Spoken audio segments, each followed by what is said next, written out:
Welcome दोस्तों। आज हम लोग बात करेंगे मैक्सिमम पावर ट्रांसफर थ्योरम के बारे में। इसकी वेलकम दोस्तों, आज हम लोग बात करेंगे मैक्सिमम पावर ट्रांसफर थ्योरम के बारे में। इसकी हम लोग डिटेल्ड स्टडी करेंगे, कैसे इसको सॉल्व करते हैं, इसका स्टेटमेंट क्या होता है। तो चलिए स्टार्ट करते हैं बिना टाइम वेस्ट किए।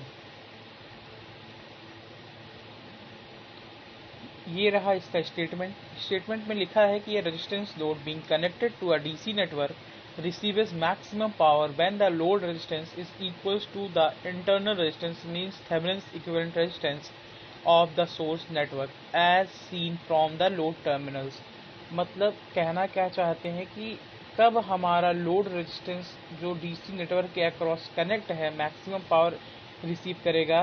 कब करेगा? जब RL की वैल्यू यानी कि लोड रेजिस्टेंस की वैल्यू RTH यानी कि थेवेनिन्स इक्विवेलेंट रेजिस्टेंस, इसी को ही बोला जाता है इंटरनल रेजिस्टेंस, इसके इक्वल रहेगी। तो कैसे इसको रहेगी, क्या है इसका प्रोसेस, पूरा हम लोग आगे पढ़ेंगे न्यूमेरिकल्स के थ्रू। अब ये देखिए कुछ स्टेप्स हैं जिनको हमें फॉलो करना है।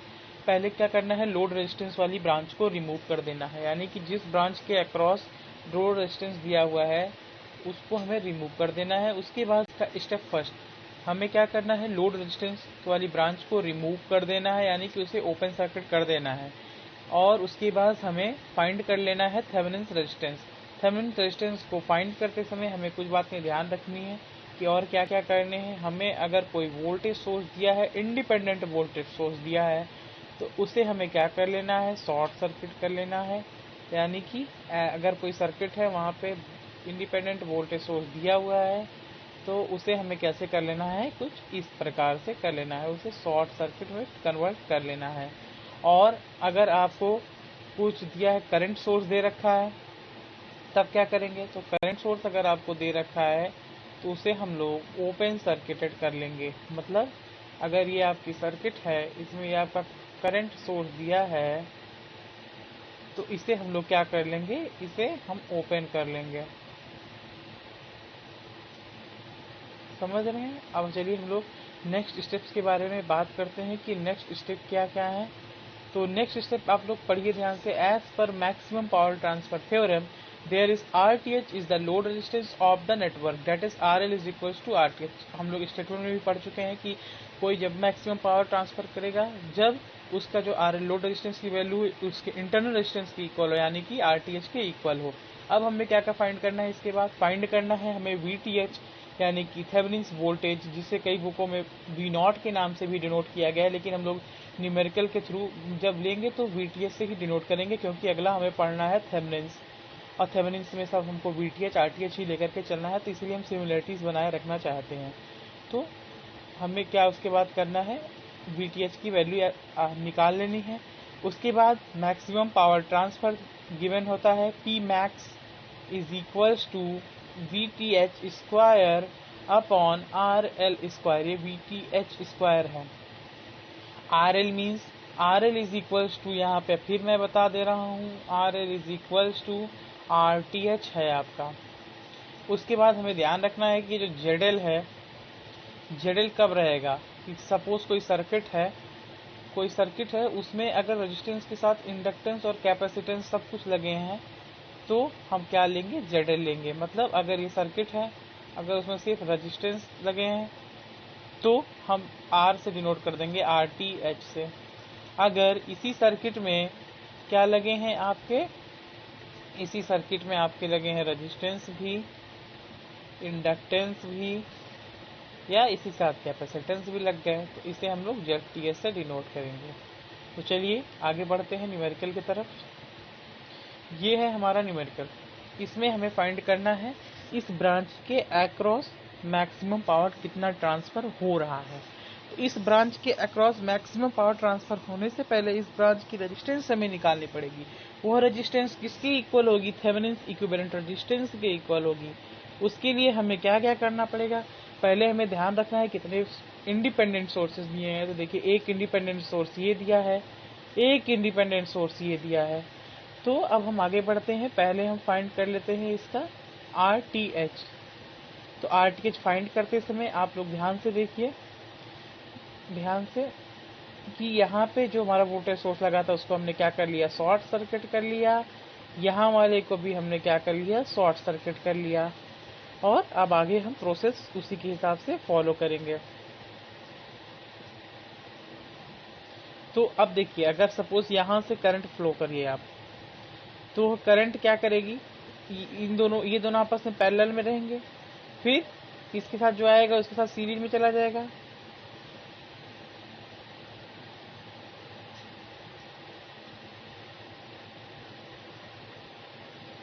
जब आपको आरटीएच निकालना हो तो आप हमेशा ध्यान रखिए कि आप इधर से देखिए। सपोज इधर से कोई करंट फ्लो करवा दीजिए आप, ये हमने मान लिया इधर से करंट हमारी फ्लो हो रही है, तो वो यहाँ पर भी जाएगी और यहाँ पर भी जाएगी। तो यानी कि ये दोनों पैरेलल में हैं। तो देखिए 1 और पैरेलल में 2, और इसके साथ क्या है, प्लस में आपका 5 है लगा हुआ है। यानी कि अगर इन दोनों को हम सॉल्व कर लेंगे तो हमारा कुछ ऐसा सॉल्व होकर के आएगा, ये रेजिस्टेंस लगेगा, इसके साथ ये सीरीज में हमारा लगा रहेगा 5। तो हम क्या करेंगे, 1 पैरेलल में 2 प्लस 5, और उसके बाद 5 जब हम कर लेंगे तो यहाँ पे उसके बाद क्या हो जाएगा आपका, उसके बाद ये जो आपका 5 है ये 1 के अक्रॉस, यानी कि ये पूरे की वैल्यू जो आएगी वो 1 के अक्रॉस पैरेलल में रहेगी। तो इसीलिए हमने देखिए 1 के अक्रॉस पैरेलल में लिख रखा है। उसके बाद हम इसको सॉल्व करेंगे। तो सॉल्व करेंगे तो पैरेलल आपको सॉल्व करना आता ही है, रेजिस्टेंस निकालना। अगर नहीं आता है तो ये फॉर्मूला एक रट लीजिए।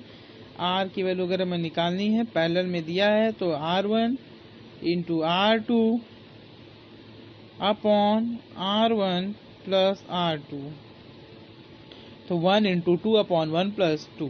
इसको सॉल्व करेंगे तो ये आएगा, इसके साथ हम प्लस 5 को लगा लेंगे तो ये आ जाएगा।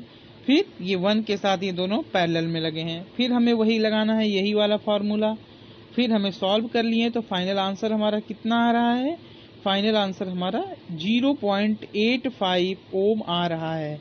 और हमने स्टेटमेंट्स में पढ़ रखा है कि कोई भी सर्किट मैक्सिमम पावर कब ट्रांसफर करेगा, जब उसका लोड रेजिस्टेंस की वैल्यू आरटीएच के इक्वल हो।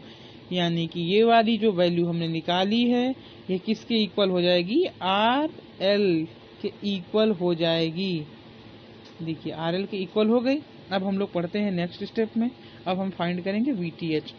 अब देखिए जब वीटीएच निकालेंगे तो हमने जो सोर्सेस रिमूव किया था उन सोर्सेस को लगा देंगे। ये देखिए ये सोर्स लग गया, ये सोर्स लग गया। अब उसके बाद हम जनरली कुछ भी मेश एनालिसिस कर लें, केवीएल कर लें, केसीएल कर लें, नोडल कर लें, कुछ भी कर लें, लेकिन हमें वैल्यू निकालनी है। इसके अक्रॉस अगर सपोज हम करंट की वैल्यू निकाल लेते हैं तो यहाँ पे हमें वोल्टेज पता चल जाएगा। वो वोल्टेज इसके साथ सम कर देंगे तो निकल आएगा। अब देखिए हम यहाँ पे अगर लगाएं इस ब्रांच में, यानी कि लूप 1 में अगर हम लगाएं, मेश एनालिसिस करें लूप 1 में, तो क्या क्या निकल के आएगा। ध्यान से देखिए, आप इधर देखिए 1 लगा हुआ है, करंट इधर से घुस रही है, यानी कि यहाँ से जा रही है करंट, तो -4। पहला एलिमेंट क्या है, -4। आप अपोजिट वाली भी ले सकते हैं, +4 लेंगे, लेकिन अगर +4 लेंगे तो यहाँ पर भी आपको चेंज करना पड़ेगा। आंसर आपका बिल्कुल सेम आएगा। जिस हिसाब से आप पोलैरिटी सेलेक्ट करते हैं वो आपके ऊपर डिपेंड है। हम ऐसे करते हैं क्योंकि मुझे आसान लगता है। और उसके बाद देखिए 2 और 1 ये I1 के साथ भी हैं, तो 2 और 1 3I1 हो गए। अब देखिए 2 जो है हमारा I2 के साथ भी है, यानी कि -2 I2 भी हो गया हमारा, -2 I2 भी हो गया। उसके बाद हमने इसको सॉल्व किया तो कितना आ गया आपका, तब आ गया 3I1 -2 I2, और 4 को उठा करके हमने इधर भेज दिया, ये आ गया। इसी के साथ हम जब इसको सॉल्व करेंगे लूप 2 को, यानी कि मेश 2 को, तो देखिए उसको सॉल्व करने के बाद एक इक्वेशन हमारी ये आएगी, एक इक्वेशन ये आएगी। इसको सॉल्व, अगर ये आपने इक्वेशन सॉल्व करना नहीं आता है तो बताइएगा, उसका भी मैं आपको पर्टिकुलर ट्रिक बताऊंगा, मेथड बताऊंगा। और अगर आप यूनिवर्सिटी वाले हैं, इंजीनियरिंग कर रहे हैं, तो आपको कैल्सी यूज करना है ही। तो कैल्सी भी 2 तरह की है, एक टेक्सास वालों की आती है और एक आती है आपकी केसीओ वालों की। तो केसीओ वालों के बारे में आपको कॉम्प्लेक्स मोड में जाना होगा, फिर आपको कॉम्प्लेक्स मोड आपका चेंज करके कॉम्प्लेक्स करना पड़ेगा। फिर इक्वेशंस में जा करके फिर 2 वेरिएबल डालेंगे इक्वेशंस की वैल्यू, उसके बाद फिर हम सॉल्व करेंगे। और टेक्सास वाले में जनरली हमें कुछ नहीं करना रहता है, हमें सिस्टम सॉल्यूशन पे जाना रहता है 2x2 सेलेक्ट करना रहता है और उसके बाद वैल्यू डाल करके वो हमें आंसर दे देता है। अगर कैल्सी नहीं है आपके पास तो उसके लिए भी एक मेथड है, अगर आपको पूछना हो तो कमेंट करिएगा, मैं बताऊंगा। चलिए इसको ज़रा इरेज कर लेते हैं, बहुत ज़्यादा गंदा हो गया। अब इसके बाद हमने सॉल्व कर लिया इसको, तो सॉल्व करने के बाद हमारा इस ब्रांच के अक्रॉस VAB कितना आया, 0.4 वोल्ट्स। अब हम क्या करें, कैसे इसके क्रॉस 0.4 आया। देखिए हमने जब वैल्यू निकाली तो I1 की वैल्यू आई 1.6, I2 की वैल्यू आई 0.4 और इसके अक्रॉस फ्लो क्या हो रहा है, यही I2 ही तो आ रहा है, इसके अक्रॉस भी फ्लो हो रहा है। यानी कि हमने I2 की वैल्यू क्या कर दी, हमें पता है ये V is equals to IR by the Ohm's law, और I की वैल्यू यहाँ पे 0.4 हो गई, R की वैल्यू 1 हो गई, यानी कि V की वैल्यू कितनी हो गई, 0.4 हो गई। अब हमने जब VAB निकाल लिया, उसके बाद हमें इस ब्रांच के अक्रॉस तो वोल्टेज चाहिए नहीं था, हमें चाहिए था XY टर्मिनल के अक्रॉस, इसके अक्रॉस।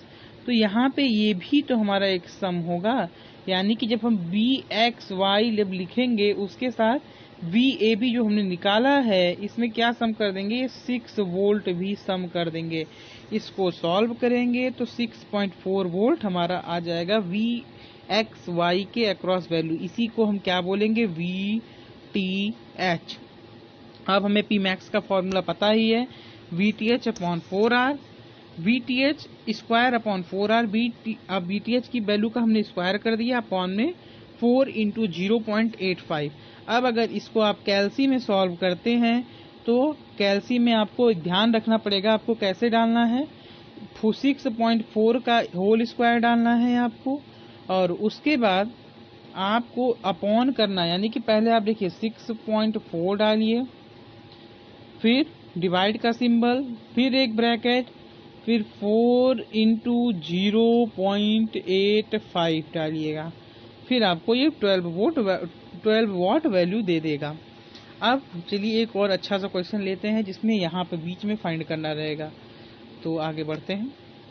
अब देखिए ये क्वेश्चन है, इसमें हमको इसके अक्रॉस हमें मैक्सिमम पावर फाइंड करनी है।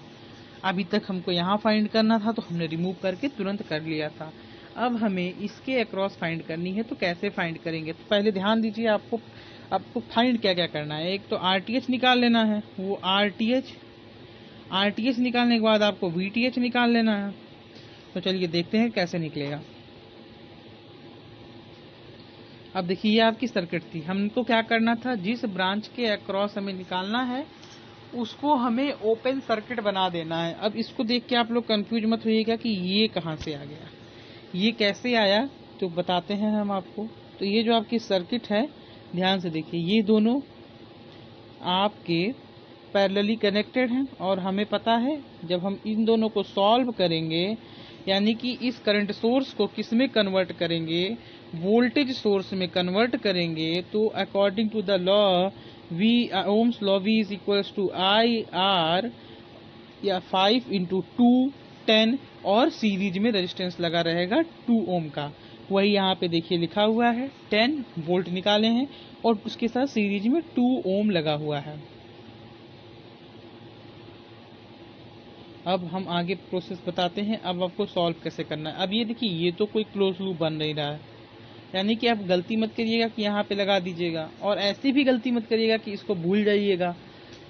इसको क्यों नहीं भूलना है अभी आगे बात करते हैं। तो यहाँ पे सिर्फ एक लूप बन रहा है, ये वाला, इस लूप के अक्रॉस हमने निकाल लिया, यानी कि VAB टर्मिनल के अक्रॉस हमने वोल्टेज निकाला तो 8 वोल्ट आ गया। कैसे आ गया देखिए, अगर सिर्फ हम इन दोनों को देखें तो ये दोनों हमारे किस में कनेक्ट हैं, सीरीज में हो गए, और ये 25 वोल्ट दिया हुआ है, और ये V is equals to IR। अब हमें I की वैल्यू निकालनी है, तो क्या हो जाएगा, V डिवाइडेड बाई R होगा। V की वैल्यू 24, R की वैल्यू इन दोनों का सम। इसको जब हमने सॉल्व किया तो ये आ गया। अब हम क्या करेंगे, अब हमने VAB निकाल लिया, अब हमको पता है कि यहाँ पे एक और ये लगा हुआ है, तो हमको इसके साथ भी तो काम करना पड़ेगा। अब हमने क्या किया, देखिए सर्किट ओपन है, अगर हम यहाँ से चलिए देखिए, यहाँ से हम चलते हैं, 8 वोल्ट आ गया हमारा ये। इसमें हम जा रहे हैं -10 वोल्ट में इंटर कर रहे हैं, 10 वोल्ट आ गया। और VOC, इसके बाद हमने VOC को निकालो तो ये कितना आ गया आपका 2 वोल्ट आ गया। अब हम आगे बढ़ते हैं। अब हमें क्या निकालना है, हमें RTH की वैल्यू निकालनी है। अब हमको RTH जब निकालना है तो हम क्या करेंगे, हम फिर इसको जितने भी हमारे की करंट एक वोल्टेज सोर्स यहाँ पर पे था, इसको हमने शॉर्ट सर्किट कर लिया। तो हमने RTH की वैल्यू कैसे कैलकुलेट की, देखिए ये 5 और ये 10 आपस में पैरेलल में कनेक्ट है, ठीक। और उसके साथ ये 2 हमारा सीरीज में कनेक्ट है। इसको हमने सॉल्व किया, इतना आ गया। अब हमें as per maximum power R is equals to RTH, R means load resistance, RL is equals to RTH, इसको हमने किया तो हमारा ये निकल के यही सेम चीज उतर जाएगी, क्योंकि मैक्सिमम पावर जब ट्रांसफर होगी जब लोड रेजिस्टेंस की वैल्यू इंटरनल रेजिस्टेंस के वैल्यू के इक्वल हो। उसके बाद हमने Pmax को सॉल्व किया तो Pmax means VTH square upon 4R, यहाँ पे 4 है 4 इंटू R। और उसके बाद हमने इसको 2 का स्क्वायर किया, क्योंकि VTH हमारा कितना आ रहा था 2 था, पीछे निकाले थे। R की वैल्यू ये है और ये 4 into R, VTH square upon 4 into R. Solve किए तो ये हमारा फाइनली आंसर आ गया। आप अगर इसको नोट करना है तो नोट कर लीजिए, या देखिए आपको कैसे हमने पूरा प्रोसेस समझिए। पहले हमने इस क्वेश्चन में क्या निकाला, आपका VTH निकाला। उसके बाद हमने RTH निकाला। RTH की वैल्यू में आप देखिए ध्यान से 10 और 5 आपके किसमें हैं, पैरेलल कनेक्ट हैं। और उसके बाद जो R है वो 2 के साथ किसमें कनेक्ट है, सीरीज में कनेक्ट है। और फिर हमने इसको सॉल्व किया तो हमारा जो आंसर आया था वो आया है आपका, अगर वॉट में देखेंगे तो इसको आप वॉट में जब निकालेंगे तो 0.188 ऐसे आया था, 0.1876 आया था, 0.1876 आया था। उसको हमने मिली वॉट में कन्वर्ट कर लिया तो हमारा आंसर ये आ गया। चलिए, अंत तक देखने के लिए आपका बहुत शुक्रिया। और अगर आपको अच्छा लगा हो तो इसे शेयर करिएगा, सब्सक्राइब करिएगा चैनल को, अपने दोस्तों के साथ शेयर करिएगा। नेक्स्ट वीडियो में हम बात करेंगे थेवेनिन्स थ्योरम के बारे में। तब तक के लिए अपना ध्यान रखिए, खुश रहिए, खुशहाल रहिए। जय हिंद।